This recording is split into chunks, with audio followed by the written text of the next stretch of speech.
Good morning. Thank you for joining us at today's Talking Water. My name is Andrea Watson, and I'm Tualatin Valley Water District's Communications and Public Affairs Supervisor. We're so pleased that you took some time today to join us to learn more about your water rates.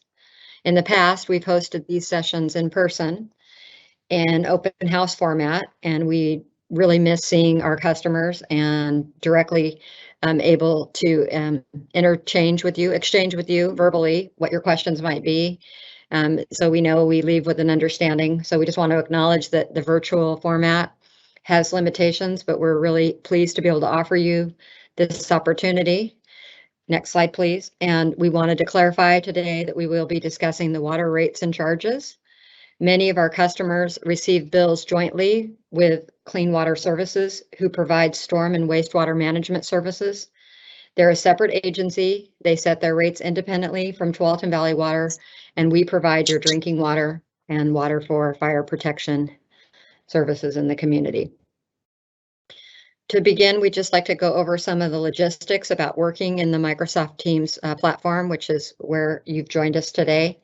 There is a bar up at the top right-hand corner of your screen. If you have questions as we go through the presentations, there's a little thought bubble there, and that thought bubble has a question mark in it, and that is where you can type in your questions. Before we begin our presentations, we'd like to remind you that we're a public agency. These sessions are recorded, and your questions and comments in the chat do become part of the public record.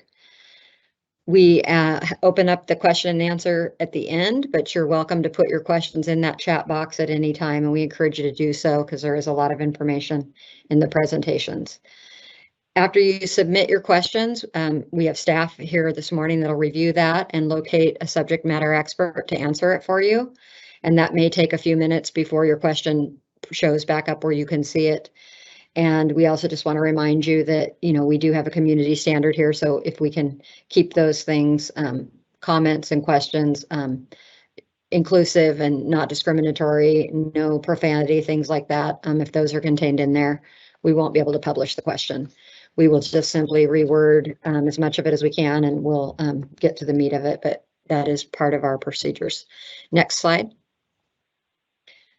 It's my pleasure now to turn this over to our first presenter, who's Tom Hickmann. He is a professional engineer, and he serves the district as Chief Executive Officer. Take it away, Tom.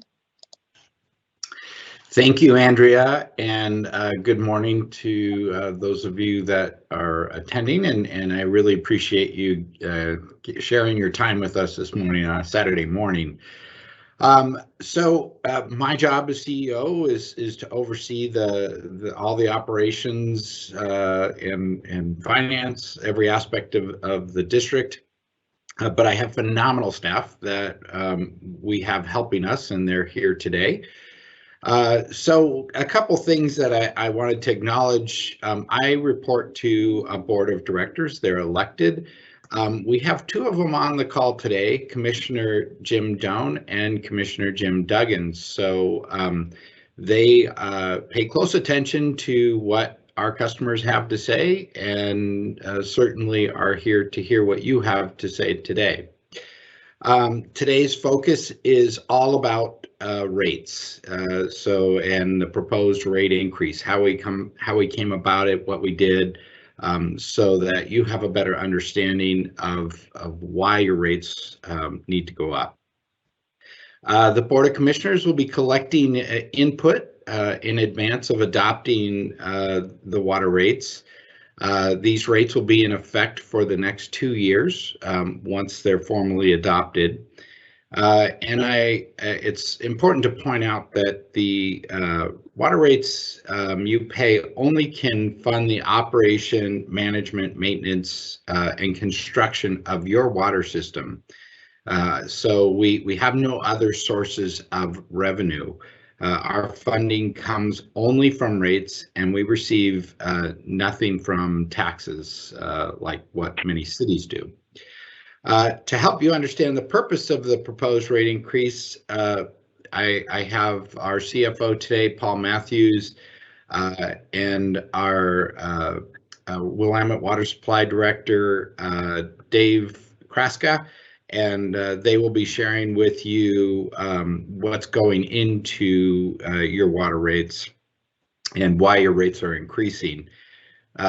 And I also want to emphasize what we've done to contain and manage the rates, because our goal is to try to provide you this service, this reliable service, at the lowest possible cost. Next slide, please. So we certainly have risks to our water supply. Many of you aware of the earthquake, the Cascadia subduction zone event that will occur, no doubt, sometime in the future, and we're trying to create a resilient supply that will continue to provide water even after such an event. But in addition to that, we certainly face some increasing threats to our water supply, climate change being one of them, and the increasing frequency and intensity of drought. This is something that's we're seeing this year, certainly, and it certainly has us concerned and watching closely and managing our water supply closely. But a lot of the investments we make is to be resilient through even future climate changes. And then, of course, power outages can impact our water supply along with fires. Next slide. Next slide. So what do we do to address these risks? What are we doing? Well, first and foremost, you're going to hear a great deal from Dave Kraska about the Willamette Water Supply Program that we're doing. We're right hitting nearing the peak of investment now, and over the next couple of years, we certainly will be peaking out on the investment on that. This is a project that's been in the making now for 40 years.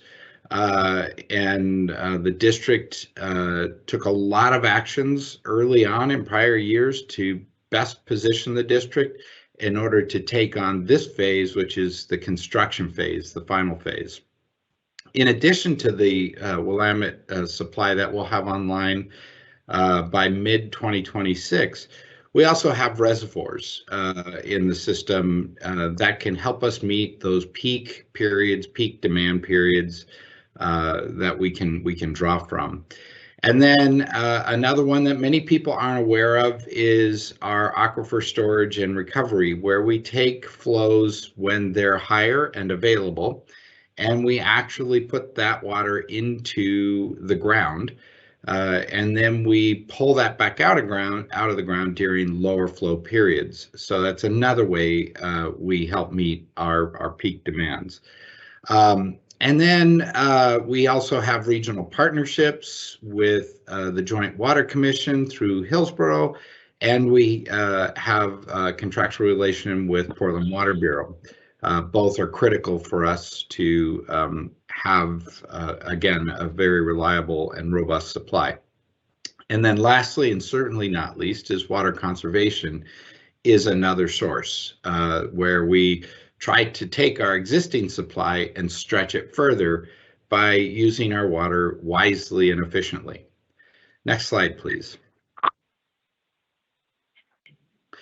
So how's your money used? So the big things that are really driving rates right now is the construction of the Willamette Water Supply. You'll hear about this, but this is overall a $1.3 billion investment. But we are doing things to try to keep that cost down as well, and have made some tough decisions to postpone some major investments on that you'll hear about. And then we also use the money for repairs and replacement of the existing system, the aging infrastructure. Pipes don't last forever, and so we have to go and have some type of replacement program. And we have phenomenal staff and crew that are involved with that do a great job in making those investments to ensure that our existing infrastructure continues to function far into the future. And then, of course, the other area that a big source of your rate money goes to is purchasing water from the Portland Water Bureau and from the Joint Water Commission. Those are contractual relationships where we purchase wholesale water from to deliver to you. Next slide, please. So you're going to see more about this slide later on, and certainly hear from Paul Matthews about this. But what this is showing you when you look at the left-hand side of this graph on that big blue peak there, that is a significant capital investment, almost all related to that Willamette Water Supply. So again, we're in that we're entering that big period of spending to construct the entire program. And so this is a big reason that rates are going up. This is the biggest driver right now, is the investments required to get that done. And then you can see as we get further out, once the project's complete, mid-2026, we come back down to a more stable level in terms of capital investments. Next slide, please. So what have we done to manage costs? Well, one of the things that we did is we delayed hiring of critical positions. And as a result, we reduced personal services budget by 2.8%.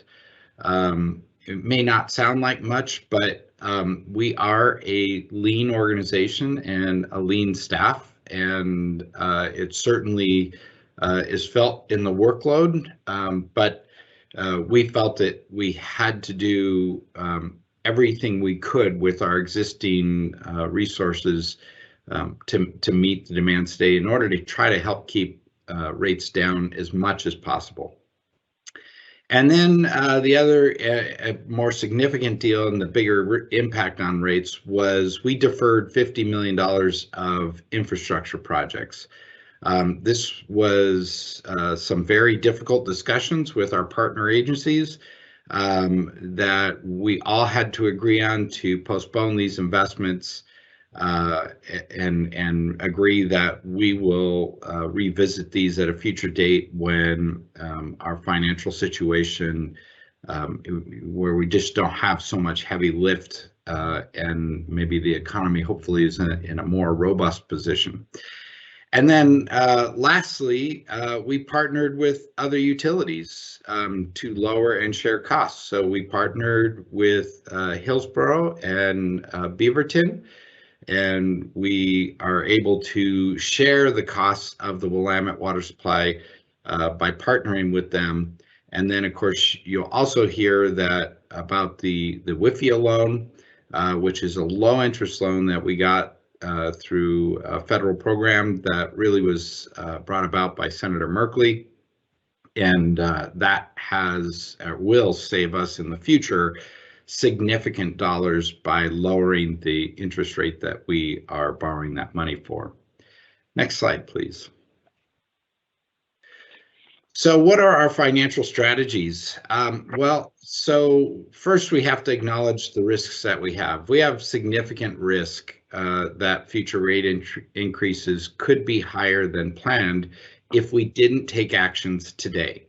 And this was something we presented to the board of directors, that if you took a more conservative approach, lower rates today, we are then facing a really significant period of unstable rates in the future, and that was concerning to everybody. The other thing is the economy. Water sales have not recovered to the pre-COVID levels. This is also concerning. It's much better this year, this fiscal year, than what the prior two were. So the summer's obviously been warmer, so water sales are up and higher, but that also has impacted us quite a bit. And then probably the biggest concern is the significant construction risk as we move forward. As we continue on the Willamette project, we're in a situation where we don't have a lot of control over the cost of steel, the cost of concrete, certain plastic pipes that we use. There's various things that we purchase and for that project, and those costs we don't have a lot of control over, and they certainly have gone up at a rate higher than inflation here in the last couple of years. So what are our strategies to address these risks? Well, one is to build some financial capacity. And we do that by adopting rates that provide financial resources in advance. That's why we're here today.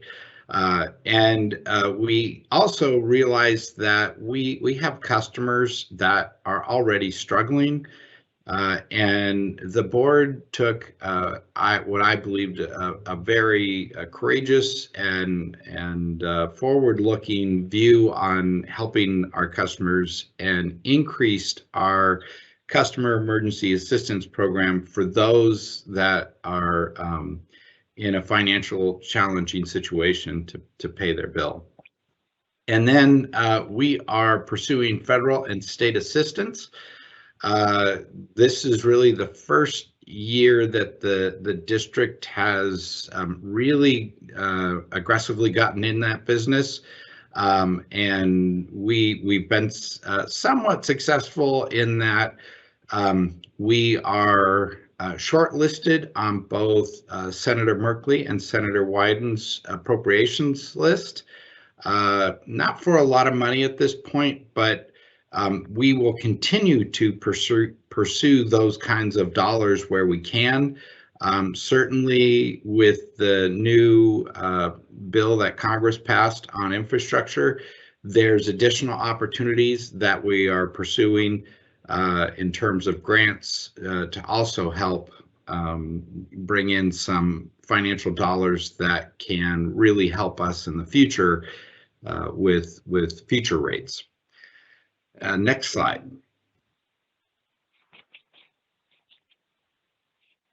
So at this point, I'm going to turn this over to Dave Kraska. He's our Willamette Water Supply Program Director. And Dave can share with you everything that he and his team are doing to keep that program and the costs of that under control. Dave? Great, thank you, Tom, and good morning, everybody. Thank you for joining us today. This slide here shows you what my job is about. It's about managing the overall Willamette Water Supply Program, and that includes all of those bullets there. It's a pretty multidisciplinary effort that we have going on right now. And really our priorities right now are cost management, safety and risk management, and schedule completing on time. And so let me get into a discussion of what all of that entails. Next slide, please. I've got 4 parts to my presentation listed here. The first part is to explain to you the long-term water supply selection, kind of how we got to making this decision to implement this massive infrastructure project. Then next, I'll explain what that infrastructure project is, the Willamette Water Supply Program overview. I'll explain the delivery progress to date, and then looking ahead, what we intend to accomplish in the year to come and as we wrap up the program in the years to follow. Next slide. So in terms of the long-term water supply selection for TVWD, it actually goes back quite a long time ago, back to the mid-1970s, when TVWD acquired water rights to the Willamette River. That was done that long ago, and since that time, the district has been evaluating how and when to implement that supply through various water supply evaluations. Significant evaluation was done in the 2000s, and really peaking at a study that was commissioned initially in 2011 that culminated in 2013 with TVWD selecting the Willamette River after, like I said, a multi-year technical study with public input. Now, to explain, the graphic on the right-hand side here shows the various alternatives that were considered. Starting from the top and going clockwise, the first alternative that was considered was groundwater wells up in north of the area, actually in the Salvi Island area. So developing a new water supply there. Going around clockwise, another option that was considered was purchasing additional water from the city of Portland. Third option was the Mid-Willamette River supply that we're implementing now. And then the fourth option that was considered and evaluated was increasing storage at Hag Lake and increasing supply through the Joint Water Commission.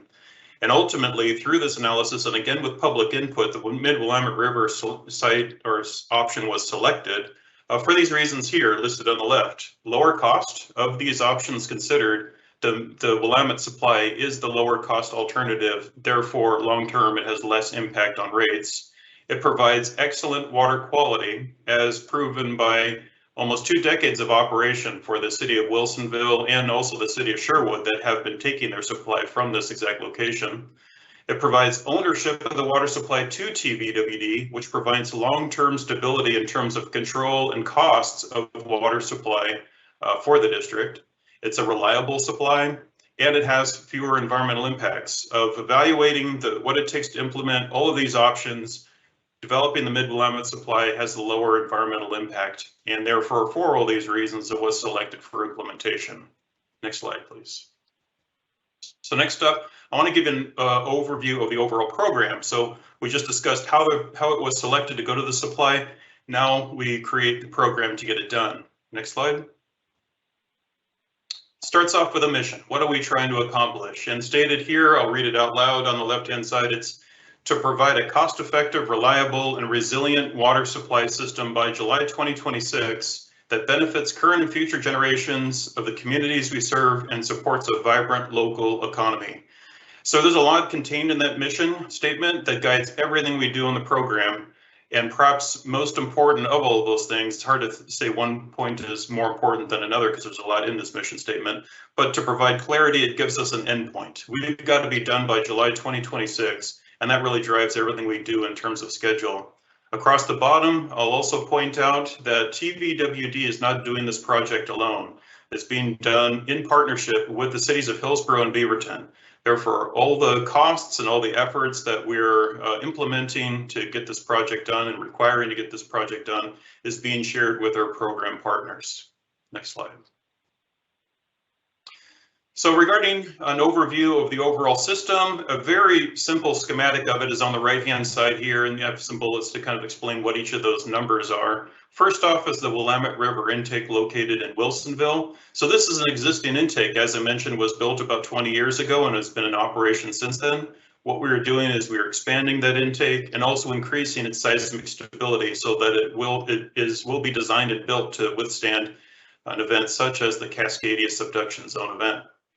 Next up on the list here is this new state-of-the-art water treatment plant that will be located in the eastern part of Sherwood, right up against the new Southwest 124th Avenue extension.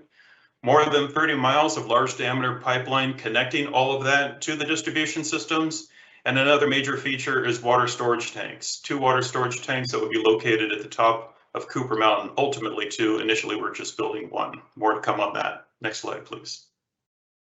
What I've got here in the next slides here are some photos to kind of give you an idea of what each of those things look like in reality. So first up is our modified and expanded intake co-located with the Willamette River Water Treatment Plant. If you've ever been down to the city of Wilsonville, they have a really nice park right next to their water treatment plant, right up against the Willamette River. Go ahead, one more click, please, Paul. I'm assuming Paul's running the slides here. I'll just keep assuming that. You see the little flag there that points out where right up against the Willamette River our intake is located. Let's go to the next slide and you'll see an actual aerial overview of this site, and go ahead, click one more time. And you see the dash line out there goes around a square box and extends out into the Willamette River. So in the Willamette River, we have our fish screens that draw water out of the river. We have a pipe that connects the fish screens to that box on the bank where our raw water pump station is located. So that's the Willamette intake facilities.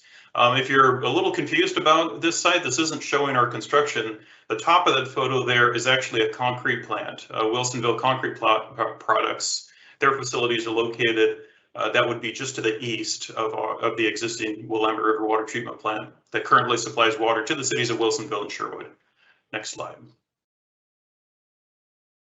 So this is there's a lot going on in this photo or the slides. Let me explain. On the left-hand side is a photo of the Willamette River Water Treatment Plant. And why that's important to us is that, as I mentioned, this plant has been in operation for 20 years.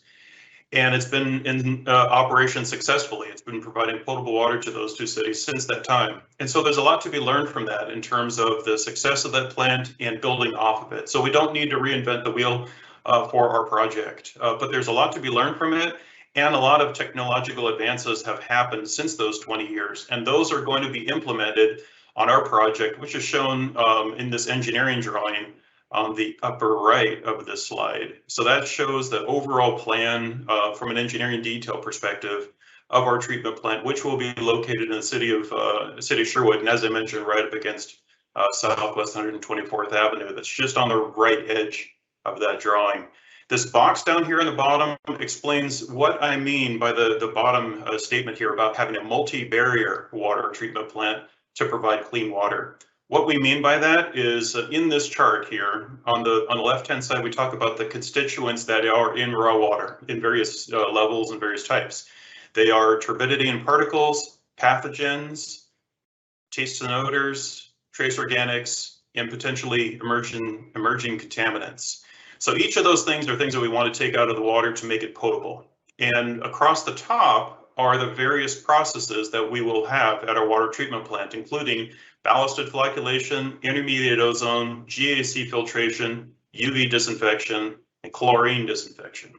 And so as you can see, by going from left to right for each one of those constituents, we have multiple barriers for each of them as we're producing the potable water from this. So it's going to be a very robust facility providing excellent quality water for our distribution system. Next slide, please.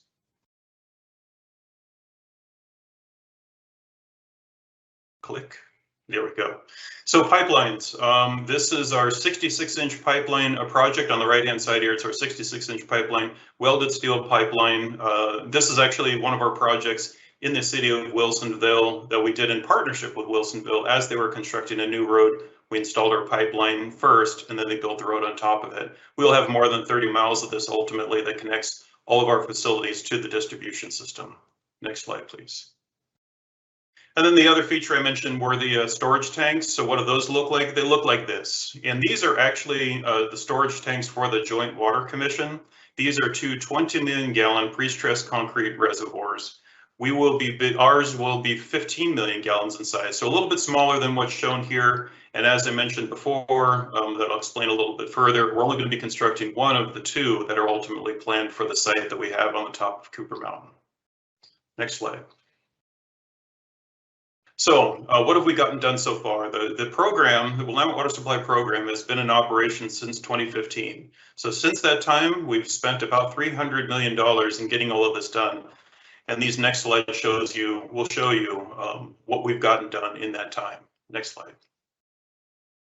A quick summary of that progress to date. We've completed 6 pipeline projects. We've secured WIFIA loans, which is very low interest loans for construction of a lot of the work that we're doing. Our Chief Financial Officer, Paul Matthews, will be explaining more on that in a moment. We've received our federal permit for enabling us to get all of this work done. We've advanced the design of 14 projects. We're currently advancing seven more construction projects. And we've continued our successful partnerships, not only with the cities of Beaverton and Hillsborough, but also with other governmental agencies such as Sherwood, Washington County, and others. Next slide. There we go. So what else have we gotten done? So down at the river intake, one of the most important things that we needed to do was improve its seismic stability. As I mentioned, we want to have this water supply withstand the Cascadia subduction zone event. So critical to that was to making sure that we had a seismically resilient intake on the Willamette River. If that fails, then we're not going to be able to get water to supply our system. So one of the key elements of that was stabilizing the bank of the Willamette River so that all of our facilities did not move during that earthquake event. And that was done by using 2 different technologies shown here. On the left is jet grouting to stabilize that soil in various ways. And the other is deep soil mixing, another technology that was used to, again, stabilize the bank so that our facilities stayed in place and are resilient for the earthquake. Next slide. More work that we're accomplishing down at the Willamette River Water Treatment Plant location is our raw water facilities upper site. So this is in the same location as the Willamette River Water Treatment Plant. That upper site location is where we will be housing our electrical equipment for our raw water pumps, our surge equipment to protect our system when the pumps are starting and stopping, and also standby power facilities to enable us to energize our pumps during a power outage. And so right now you see the foundation work occurring and preparation for construction of all of those facilities. Next slide, please. Getting this work done in Oregon means crossing a lot of wetlands, means crossing a lot of creeks and rivers and things of that nature. So in one example here, this is Arrowhead Creek that we're crossing right near that upper site facilities work that I just showed you in the prior slide. So what we have here, go ahead, start clicking through this. We have on the left-hand side what we call our sending shaft. And so that's about a 45-foot diameter shaft that goes down about 60 feet to send our pipe underneath of this Arrowhead Creek to the receiving shaft there on the right-hand side, crossing about 270 feet to get across that way. In this particular location, the technology we're using is called pipe ramming, where basically we lower our 84-inch casing down into that sending shaft and hit it with a massive hammer to drive it basically underneath the creek over to the receiving shaft.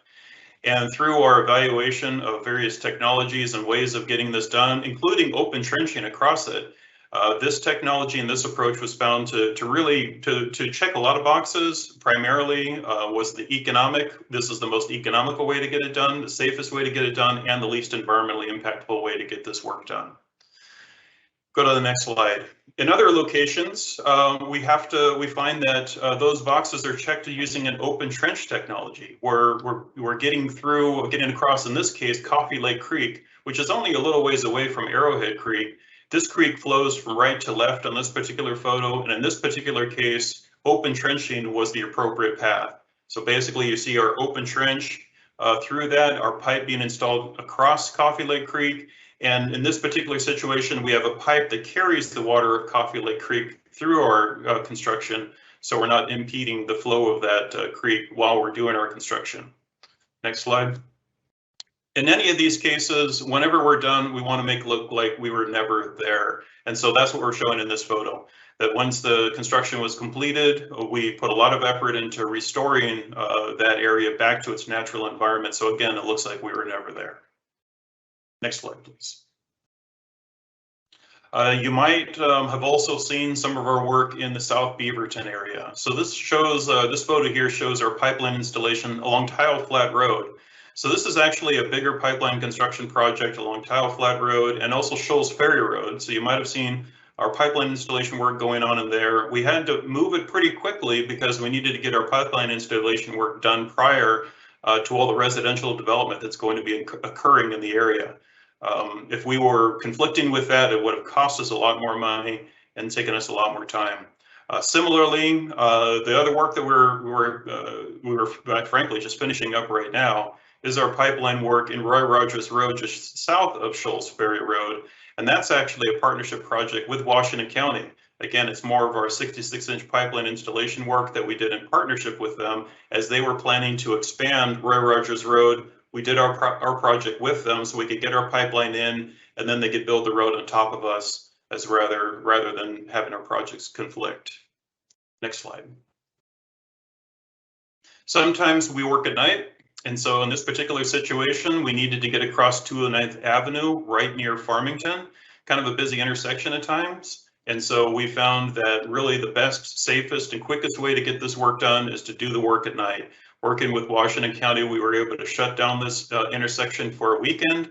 Our crews started Friday night to work on this and actually wrapped up Saturday night. So we got done a day early, but sometimes that's the best way to get the work done, and we get it done successfully so far.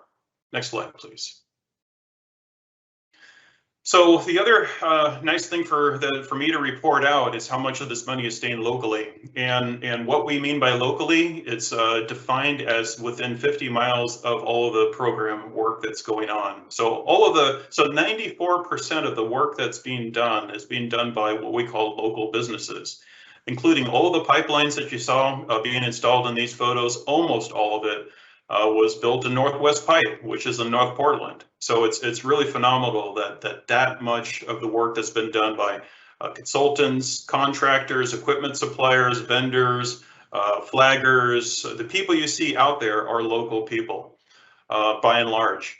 Outside of that, about 3% is regional, 3% outside Oregon and Washington. What we mean by regional is outside of 50 miles of the program work, but still in Oregon and Washington. Anyways, I'm pleased to be able to report on this as how much of the spend is staying locally. It's also quite frankly impressive that our local economic environment can support this kind of work. Next slide. So looking ahead, so where do we go from here? What's to come this next year and the years to follow? Next slide.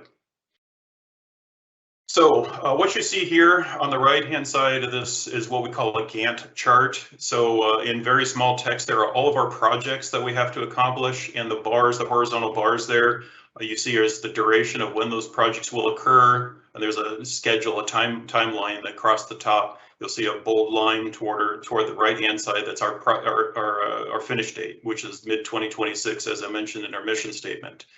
The highlighted area there is our fiscal year 2021-22, which is we're just a couple of months into that right now. And so every time you see a bar in there, that's work that's occurring this fiscal year. And that's all listed here on the left-hand side. We're finishing actually design of 7 projects. We're going to be advancing work on 16 construction projects. So as our CEO Tom mentioned, it's going to be the really active construction period that we're getting into right now. Continuing our program management efforts, which includes, again, our WIFIA compliance and loan programs, our safety programs, communications and outreach, and developing a financial procedures to track all of this in the operations periods. We're continuing our acquisitions. We're wrapping up our real estate efforts, continuing with permits and land use approvals and other procurement efforts, and continue planning activities. So water supply integration, commissioning and startup and operations.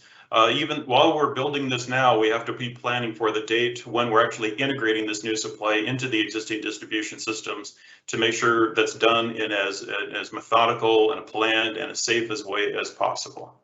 Next slide. Critical to all of this is controlling costs. Tom mentioned that there's a lot of pressures on us on costs. We're only in control of so much. So everything that we are in control of, we try to manage the heck out of it. And there are 6 ways that we go about doing that. Number 1, it's maximizing competition. The only way that we know we're really getting a fair price on whether it's our consulting contracts or our construction contract is to have as many of those firms competing for our work as possible. So for an example, in an earlier slide, I showed you we have 30 miles of pipeline that we have to build. What we did is we figured out how to break up that 30 miles into chunks that were big enough that they encouraged outside national firms to compete for, but they were also right sized so that our local big contractors can compete for the work as well. So to try to, again, maximize as much competition as possible. And I'm happy to say it's been local contractors, large local contractors that have won those projects to date. Next is once we have the competition and we select a winner, then we negotiate the best price and quality for the services and goods to make sure that, again, we're trying to extract as much value from every penny spent. Making cost-effective decisions, engineering decisions during design and also during construction to continuously learn as we're building these things to try to find better ways to do them at lowest cost possible. Proactively managing the risks early, seeing them when they come, mitigating risks and addressing them before really they cost us anything is, again, a key aspect of running the program. As I mentioned before, partnering on the projects. I have another slide that speaks to that in detail. And then finally, rigorously managing all aspects of the program to stay on schedule. Nothing's going to kill our budget worse than not meeting our schedule. And so that's critical to everything that we're doing on the program. Stay on schedule, get this done, and move on. Next slide. So as I mentioned, partnerships really do save money and reduce impacts. One more click, please, Paul. So as I mentioned before, TVWD, Hillsborough, and Beaverton are program partners. TVWD is not doing this alone. The costs are being shared amongst our partners, and that's really critical to doing this at the best value possible.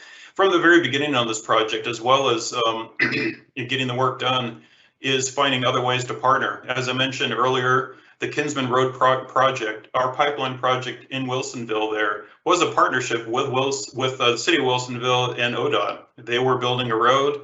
We knew our pipeline was going to go in that area. We partnered with them to get our pipeline in there while they were doing that construction work, again, reducing impacts on the public and saving money.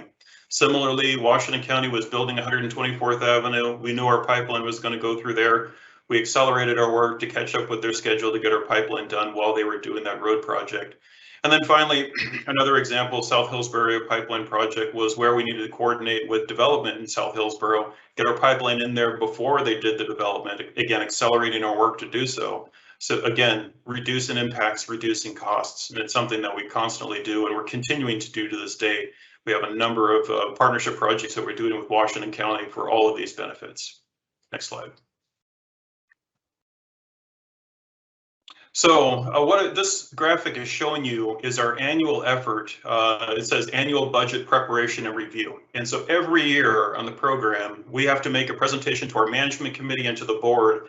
Are we on track on schedule? It's a formal presentation. Are we on track on schedule and budget? And so in December, we do a preparation on the program in terms of what do the costs coming forward look like? Are we seeing increased costs on the program? Are we seeing that we're on track on schedule wise? We send that report to our partners and to the committees for review. And then whatever comments we get back from them, we address. And then in March, we present to our management committee for approval before it goes to the board for execution to basically authorize us for the budget for our next fiscal year. Next click, please. As everyone is aware, last year was pretty weird with COVID and all the impacts from it, health-wise and economic. We needed to make some changes. We needed to take a hard evaluation in terms of this program we thought we were getting done. Can we do it differently to accommodate these changes? So revenues from our funding agencies were suffering from pandemic-related changes, and as well, we saw some cost increases from our prior baseline. And then acknowledging also that all the design is going to be done within 1 year. And so what that means is really this is our last opportunity to make any changes before everything is in construction. And as well, substantial risk of cost escalation remains. As we're seeing a materials cost, a labor cost, and so on, we need to, again, figure out how best to control this and provide us capacity in the program to be able to accommodate some of that for things that we can't control. Next slide. So what we did to accommodate this, go ahead and at least one more click, I think, is in response to those concerns, we developed options for our management committee to consider of reducing spend through 2026 of between 30 million and 170 million. Now, this isn't an easy thing to do because at those different levels, you have different impacts in terms of what we can build, what we can accomplish on the program, and when we can accomplish it by. So these different levels between 30 and 170 million had different impacts on the mission, on whether we can really accomplish the mission that we were initially set out to do. And so there was a lot of challenge in figuring out what was the right place to land in this analysis. Next click.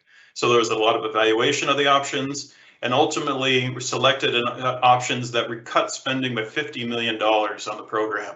And we did that by these ways. As we're deferring one reservoir, so we were initially going to be building 2 reservoirs and getting that done. We're only going to be building one of them now. We're deferring most of what we call PLW 2.0. That's our pipeline project in Cornelius Pass Road from Francis all the way up to Highway 26.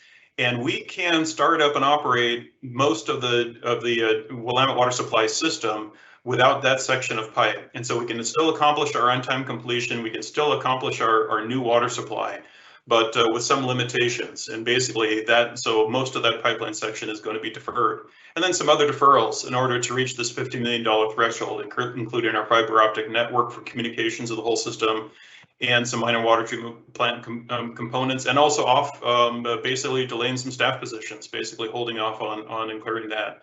So anyways, it was a key effort to making sure that we're managing our impacts and rates to the best extent that we can. I believe that's my last slide, and so I think I pass the presentation on now to our Chief Financial Officer, Paul Matthews. Take it away, Paul. Thank you, Dave. And I'd like to thank everybody for joining us on this Saturday morning. Appreciate the timing. It got me out of mowing the lawn, a wet lawn, I might add, this morning. But in all seriousness, thank you for joining us. Give us an opportunity to explain our rate process and on what your rates are purchasing. My job here at the district is to find the least cost way of funding the capital investments that Dave and Tom talked about. So I'm the Chief Financial Officer, and that's essentially a key part of my job. I have other duties, but right now that's a very important focus of my efforts.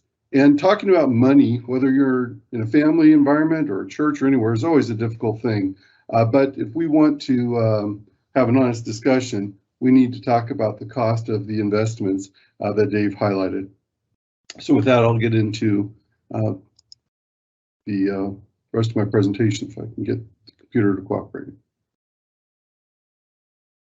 All right, at the Talkin Valley Water District, we have a financial management process that has essentially three major phases, which is the development of a financial plan. That's a 30-year plan of how we're balancing the investments in infrastructure and the funding those investments with rates as well as with long-term debt, and developing the plan that will, again, be the least cost for our customers.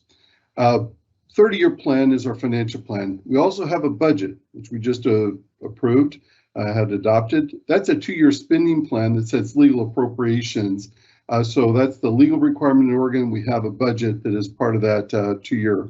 And then we set rates. And the rates are set to fulfill the requirements of the 30-year financial plan and the 2-year spending plan. And then the last thing is delivering the quality water that to our customers. I want to talk about the district's financial performance in the most recent biennium as a jumping off point to where we're going in the next biennium. Presented here is our operating expenses versus budget. The dotted line on top is the budget. The solid line on the bottom is our actual expenses. And as the pandemic took hold, our CEO gave us directions to minimize or to find as much operating savings as possible, leaving vacancies in certain positions as long as we could to provide more financial flexibility to getting through the COVID environment. We did that. In fact, although the fiscal year, we're still getting invoices that will be scored against our prior fiscal year budget. We are right now en route to have about a $10 million savings on our expenditures. On the capital side, similarly, we have a capital plan. You can see the budget is the dotted line above and the solid line are the actuals. In the biennium, we've come in under budget on the capital side as well. Water sales have been affected by COVID-19. You can see here that we had expected through the budget more revenue than we actually received. Part of that was because of cooler weather early on in the biennium, but a big part of it was also COVID-19, the impact that it had on our customers. One bit of good news are system development charges. Now, these are one-time charges that new customers to the system pay. The goal of these charges is to meet the board's policy objective that customers pay in proportion to the cost of serving them. So we don't want new customers to be subsidized by existing customers. Therefore, when growth happens within the district, they make that one-time payment to offset the cost of growth. System development charges early in the biennium were quite strong. They did slow down considerably when we hit the pandemic timeline, but again, we ended the year with a surplus on the system development charges, which provides us more flexibility on the financial side. So in summary, where do we land? COVID-19 negatively affected our water sales revenue, and that dominated the development of financial strategies that Tom talked about earlier. Our system development charges exceeded plan, but that was generally early in the biennium before the pandemic hit. Expenditures, we focused on savings to provide more financial flexibility during COVID-19, and we were quite successful in doing that. Our operating expenditures are below budget. We had higher than anticipated bad debt expense. I don't want to get into the details of how GAAP-related accounting works, but we had to realize a greater expense for bad debt, and that was then, of course, reflected in our operating expenses. Despite that increase in bad debt expense, we were able to keep our operating expenditures below budget, and our capital expenditures were below budget.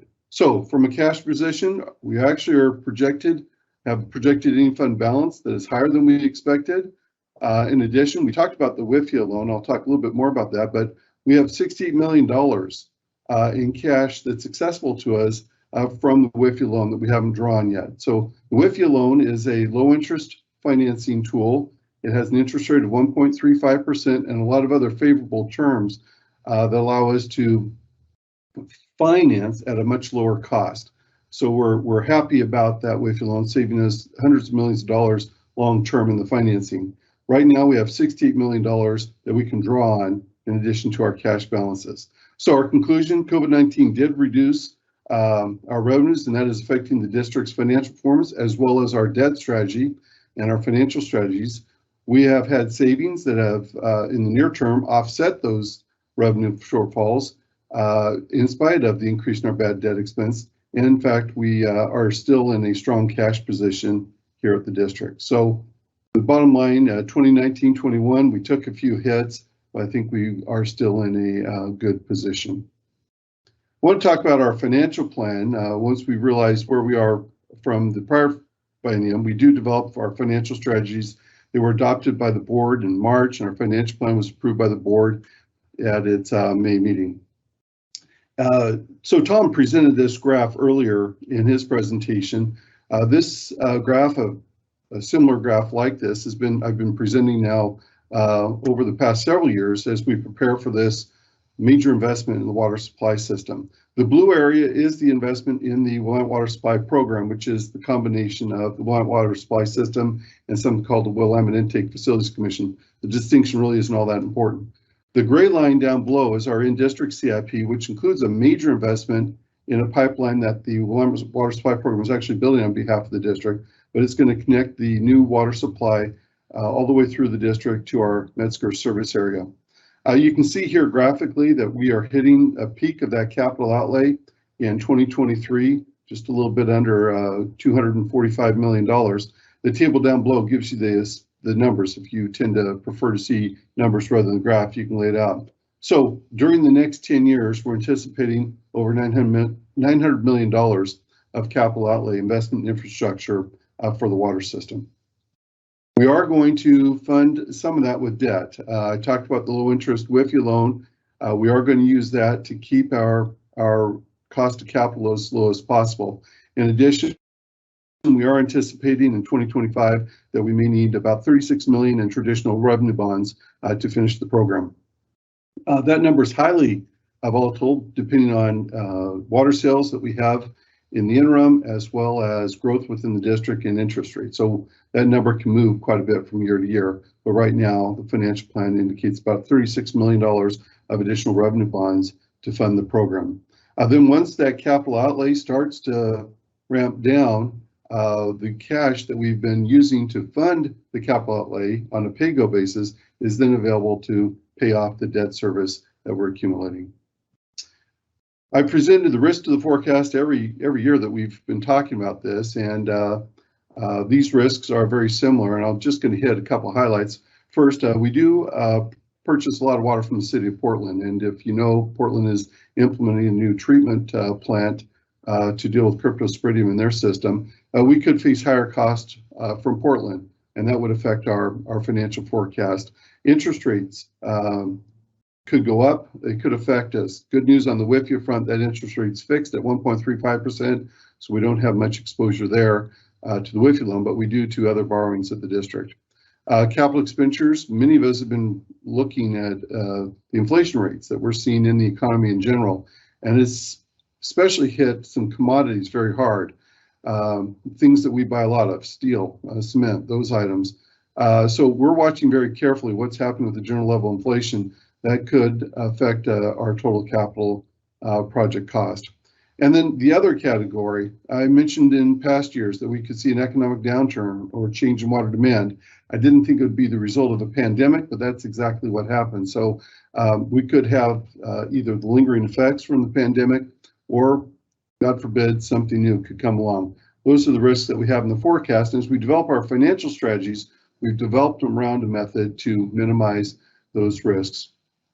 I want to get into the proposed rates that we are, the proposed rates that we have, a couple things I want to point out. First, the district has both a fixed and volume charge. I'll talk about the volume charge first. It's based on 100 cubic feet of water, which is about 748 gallons. Also, the district is proposing 2 rate increases, consistent with the recommendation of our rate advisory committee, that when we adopt a budget, they recommend that we adopt the rates for the entire biennium at one time, and that's what we've done here. So these are the volume rates that you see. We have 2 blocks. The idea behind the block structure is to charge more for water that costs more to deliver during that peak season where we have to build capacity to meet those peak demand needs. So for the first block, we're looking at the rate going up from $5.62 per 100 cubic feet to $6.15, and then on to about $6.75 in 2022. The block 2, 801, go up to just a little bit over 8.75, and then $9.60 in 2022. The block threshold for residential customers breaks at 14 CCF per month. Most of our customers are billed on a bi-monthly basis. We show it on a monthly basis as well, just because most bills are received that way, but it's 28 CCF in a bi-monthly period. Anything over that 28 CCF is charged at the higher block 2 rate, typically during the summer. For all the other customer classes, again, to maintain that cost of service, where everybody pays according to the cost they impose on the system, the water use actually breaks at 140% of their 12-month moving average. So below 140%, you're at the block rate. Greater than 140%, you're at the block 2 rate. The fixed charges vary by meter size, and they're presented here. The fixed charges cover the cost of meter reading, maintaining the meter, maintaining the service, but also a portion of our fire related cost. A lot of cost for the water district is to maintain capacity in the system to provide fire flows anywhere 24/7. And there's a cost associated with that. Regardless of how much water you use, we do provide fire protection in those areas, and consistent with our cost of service policy, these fixed charges recover a portion of that fire related cost. These are presented on a monthly basis, and as I mentioned earlier, many of our customers are charged on a bi-monthly basis, but this is to be consistent with the other utility bills that they typically receive. Presented here is a graphical representation of the impact for our typical customer. So our typical customer uses 7 CCF per month water, which is just a little more than 5,000 gallons per month. And you can see the increase. The gray area is the fixed charge. The blue area is the volume charge. Presented in a tabular form, this is for that same typical customer on a monthly basis. It indicates that for that customer, the monthly bill will increase about $5.32 in November of 2021 and $5.83 in November of 2022. The postcard that we sent out to advertise this meeting, as well as the public hearing, had a typographical error where the 583 was transposed into 538, but the correct number is presented here. In addition, looking at the typical customer, we actually look at customers that have a above average bill. This may be for a customer during a summer month. Here you can see the for that above average customer using 12 CCF per month, which is about 9,000 gallons, or more than 37 tons of water. It goes up about $88 per month in November 21 and about $8.75 per month in November of 22. And then we have a very large customer, very high use customer, single family customer, consuming about 21,000 gallons per month. That would be 28 CCF per month or 56 CCF in a 2-month period. This would be a very high use customer, probably only in the summer months. Their bill would go up just under $20 in November of 21 and about $21.50 in November of 22. By the way, that's about 87 tons of water delivered to the customer. So with that, I'll turn it back over to Mr. Hickmann for some closing remarks. Thank you, Paul, and I hope this information was helpful, and we certainly appreciate you taking the time to hear what these rate drivers are and what's going into what you pay for water.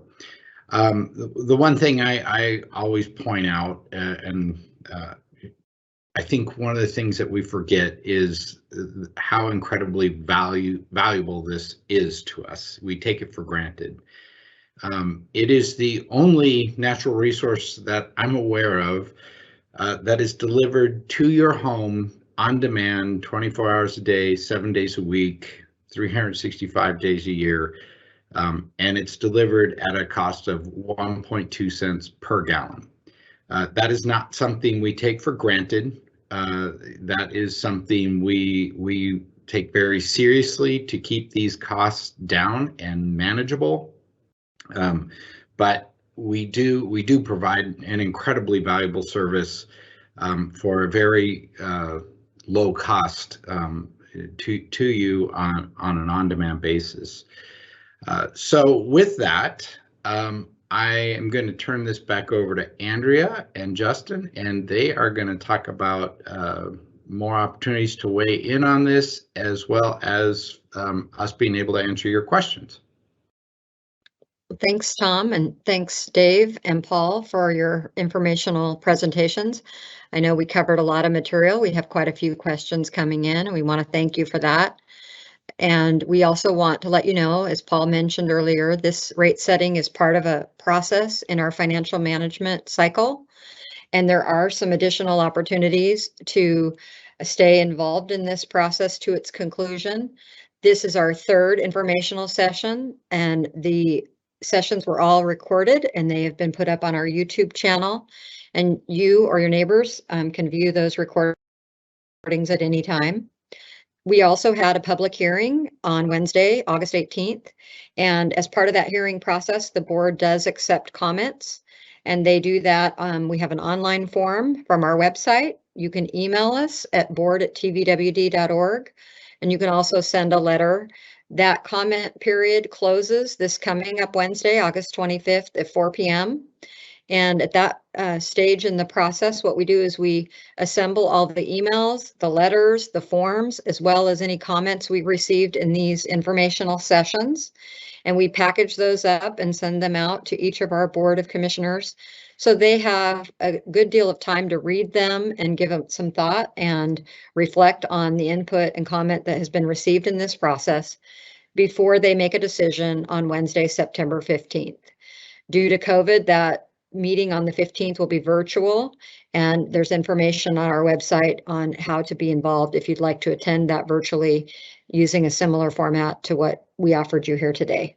So again, we just want to thank you for coming out on a Saturday, and I'm going to turn this over to Justin Dyke, who's going to handle your questions and answers. And as a reminder too, we do have some attendees joining us on the phone. And so if you have questions, I know you don't have access to the chat feature. If you could text me back or give us a call, then we will get your questions answered. And you can reach us by the phone today at 503-848-3012. Okay, Justin, take away the question and answer section. Thanks so much, Andrea, and apologies, my camera is not working well today, so apologies to the customers who won't be able to see me as I read these out.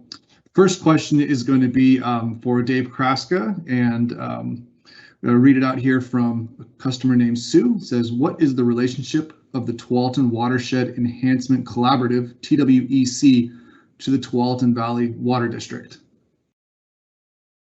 Thank you, Justin, and thank you for that question. I'm going to give you a very brief, simplistic answer and then pass to Commissioner Jim Duggan, who I believe has more detailed information to share. But essentially, we're talking two separate entities. So TVWD is a potable water supply utility. So basically, it distributes potable water to the customers within its service area.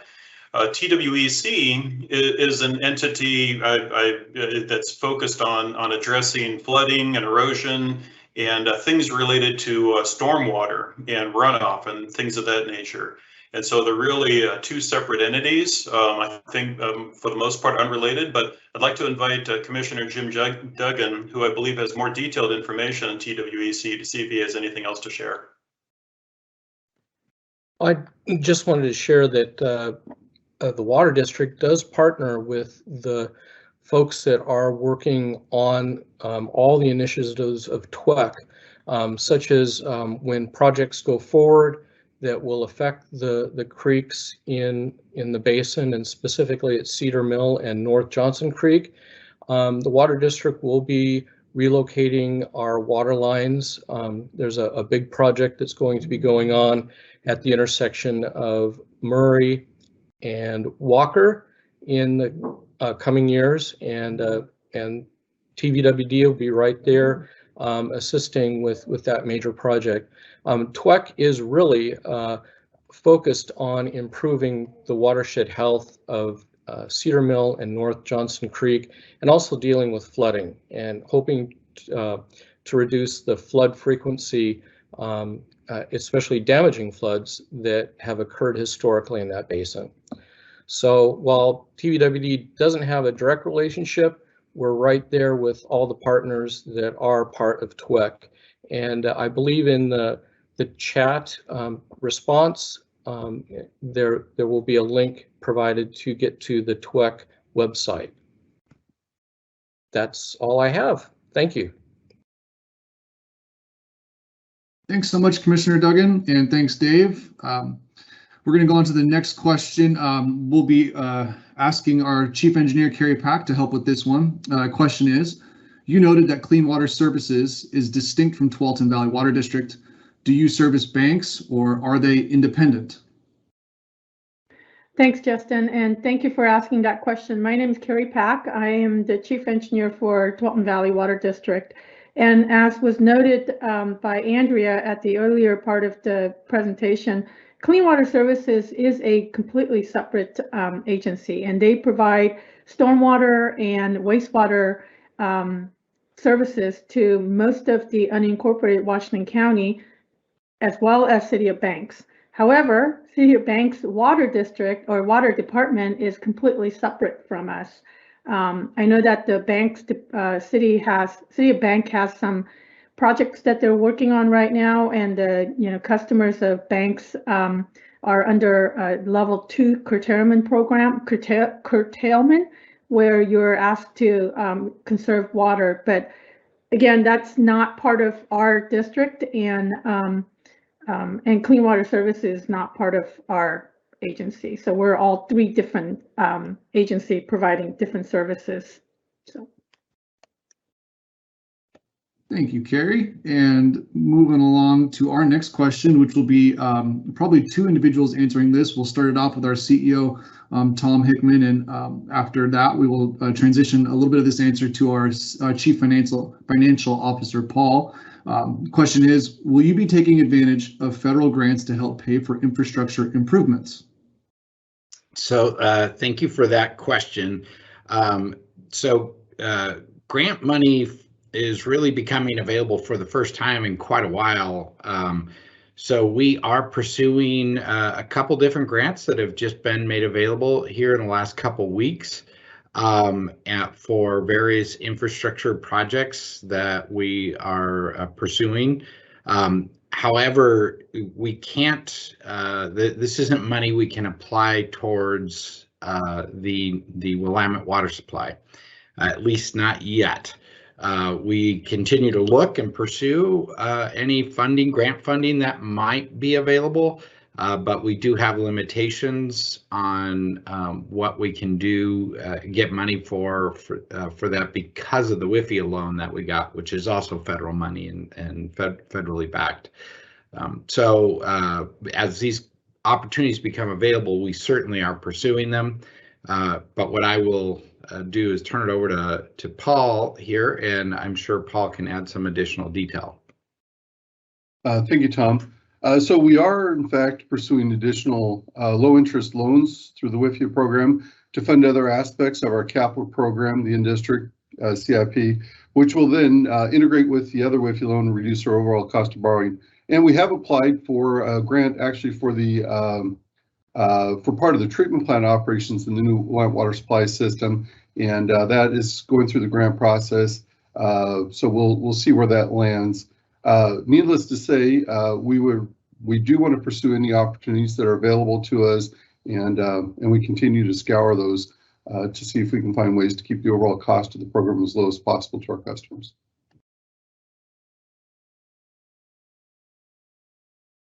Thanks so much, Paul. And Tom, we'll stay with you for the next question. It reads, what is the salary of CEO and management?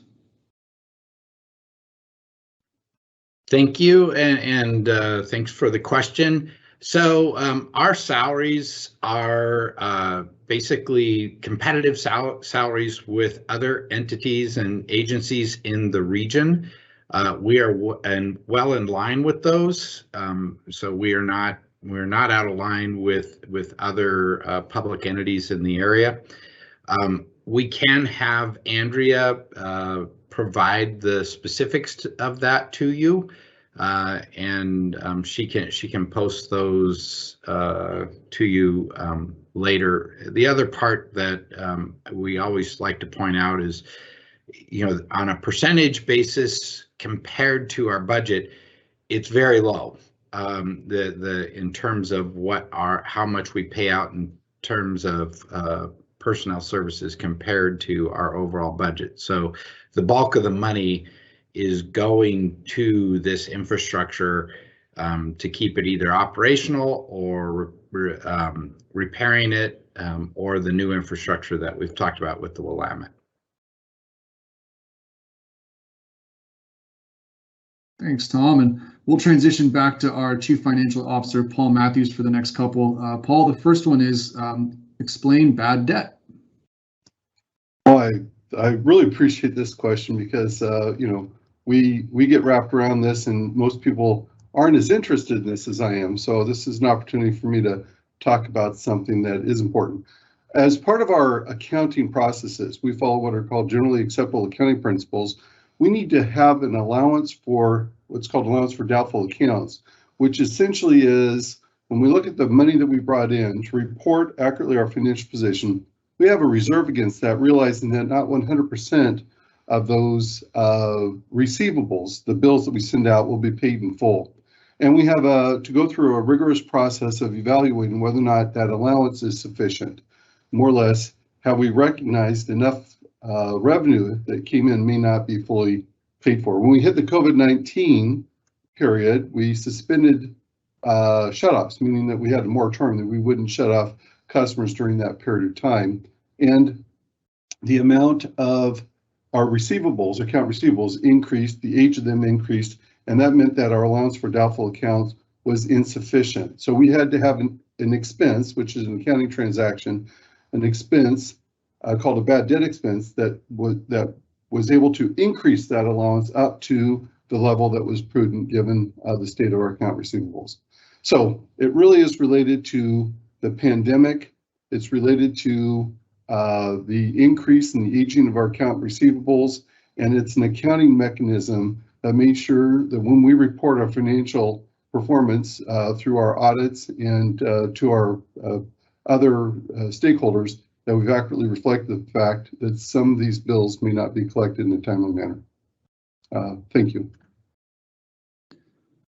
And Paul, we'll keep you on for the next one. This comes from Sue, who writes in, I didn't get the higher costs from Portland. What were they? I believe this is in reference to one of your prior slides. Yeah, I'm sorry. I think I may have poorly described that. That was part of the risk of our forecast. So when we do our financial planning, we look at various risks that we have that could make the financial plan change in the future. So when we have a conversation with the public or with our elected officials, we want to explain this is what we know, but these are the things that we don't know. And one of the things we don't know is what cost will be passed on to us from the city of Portland. So they're building out their filter plant as well. And we're actively involved with the city of Portland in developing a replacement for the regional water supply agreement, the contract that we have that they use to sell water to their partners, including us. As we transition to the Willamette, we're transitioning off Portland. We're very active with Portland in renegotiating that agreement, and the details of that aren't known at this point. So the filter plant and the details of the contract could increase the cost of water from Portland in the near term, which would affect our financial plan. So it was a risk that I was describing. Now we have seen increases in our cost of water from Portland over the years. It's a complicated formula, and believe it or not, our costs have not increased in the last year. They did 2 years ago, and we think they are going to be next year because of a change in interest rate. So it's a complicated formula, but the real issue is that I was presenting was the risk to the forecast and how reliable my estimates are based on those risks. Thanks, Paul. And we have one question left. Paul, it'll be for you again, and I'll use this opportunity just to remind customers and attendees here today that after this last question, we will wrap up fairly quickly. So please, if you have any other questions you'd like answered, enter them now into the chat while we, into the Q&A, I should say, while we tee up this last one.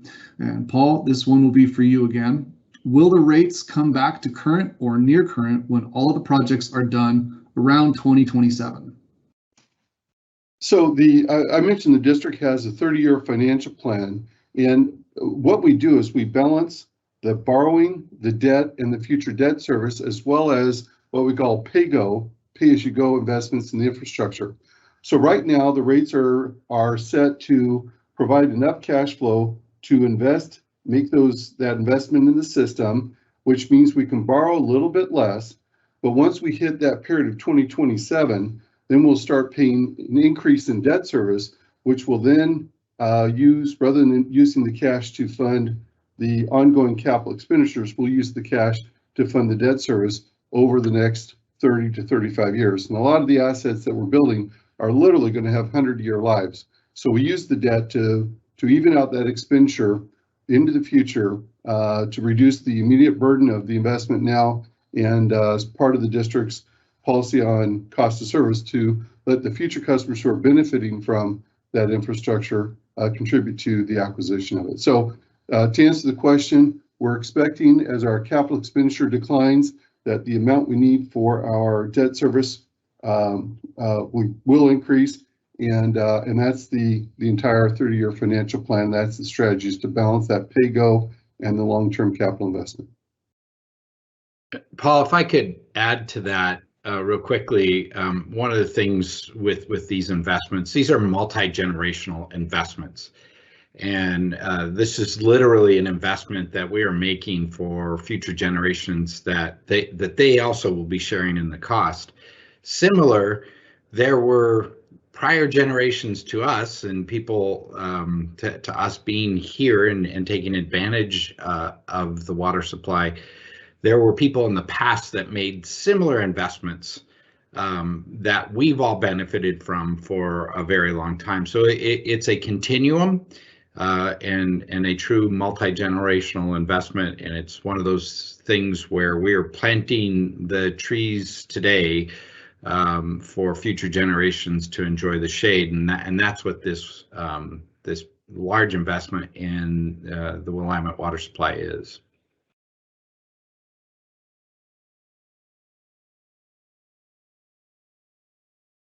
Thanks so much, Tom. And with that will wrap up the Q&A for today's session. No further questions have been asked, and thanks to all of our customers and attendees for asking such thoughtful and engaging questions today. Tom, I believe it is my turn to transition it back to you, and thank you so much. Thank you, Justin. And again, thank you all for attending. We do enjoy these opportunities, but we really do miss the in-person. It's just we like that personal touch, and we feel bad that we're not in a situation that we can do that yet. We're all hoping that in the future we get beyond this and we get back to a point that we can be meeting in person, talking in person. But for now, this has to work for us, and we do appreciate your time, your interest, and I hope you all found this helpful. Thank you.